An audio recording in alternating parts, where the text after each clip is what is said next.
नमस्कार, मैं रवीश कुमार। आज की कहानी दिल्ली के रमेश जी की है, एक रिटायर्ड सरकारी कर्मचारी जिन्होंने अपनी जमा पूंजी से एक छोटा सा मकान बनाया और ऊपरी मंजिल किराए पर देने का विज्ञापन ऑनलाइन डाला।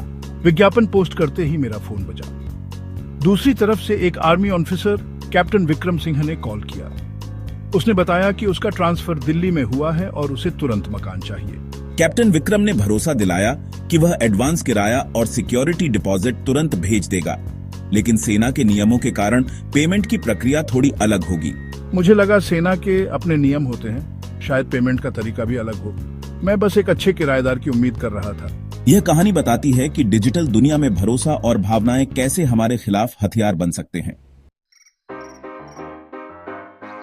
रमेश जी, आर्मी का फाइनेंस डिपार्टमेंट आपके खाते में पैसे ट्रांसफर करेगा। बस एक छोटी सी प्रक्रिया पूरी करनी होगी। कुछ ही देर में एक महिला ने कॉल किया, खुद को आर्मी अकाउंट्स ऑफिस से बताया और कहा कि 30,000 रुपए का पेमेंट प्रोसेस हो रहा है। सर, पेमेंट के लिए आपको एक QR कोड स्कैन करना है और 10 रुपए भेजने हैं ताकि अकाउंट वेरीफाई हो सके। मुझे अजीब लगा, लेकिन सोचा शायद आर्मी का सिस्टम ऐसा ही हो।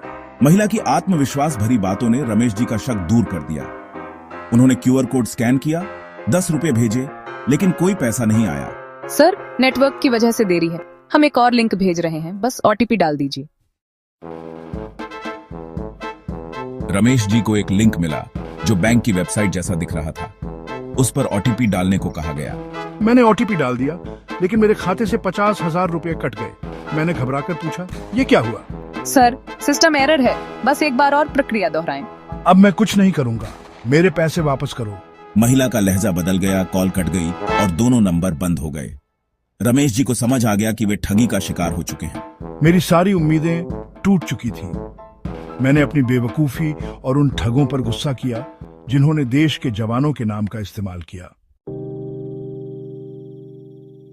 मैंने सब कुछ खो दिया मैडम। एक व्यक्ति ने खुद को आर्मी ऑफिसर बताया, QR कोड स्कैन करवाया, OTP लिया और मेरे खाते से पैसे निकाल लिए। अंकल, ऐसे OLX या आर्मी मैन फ्रॉड आम हो गए हैं। आपने सही किया कि शिकायत की। हम FIR दर्ज कर रहे हैं और साइबर सेल को जानकारी दे रहे हैं। क्या मेरे पैसे वापस मिल सकते हैं? हम नंबर ट्रैक कर रहे हैं, लेकिन ये अक्सर फर्जी होते हैं। आपकी जागरूकता ही सबसे बड़ी सुरक्षा है। आगे से कभी OTP या QR कोड शेयर न करें। मैं कई बार आ चुका हूं, लेकिन हर बार यही जवाब मिलता है कि जांच चल रही है। देश भर में हजारों लोग हर रोज ऐसी साइबर ठगी का शिकार होते हैं। पुलिस की कार्रवाई से ज्यादा जरूरी है कि हम खुद सतर्क रहें। रमेश जी की कहानी सिखाती है कि ऑनलाइन दुनिया जितनी सुविधाजनक है, उतनी ही खतरनाक भी है।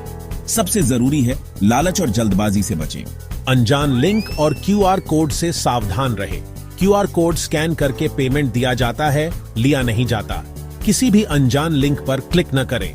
अपना OTP और पिन कभी किसी के साथ साझा न करें। कोई भी बैंक या सच्चा खरीदार आपसे OTP नहीं मांगेगा। हमेशा वेरीफाई करें।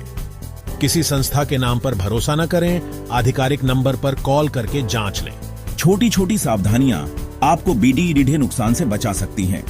जागरूक बने, सतर्क रहें। आपकी सुरक्षा आपके हाथों में।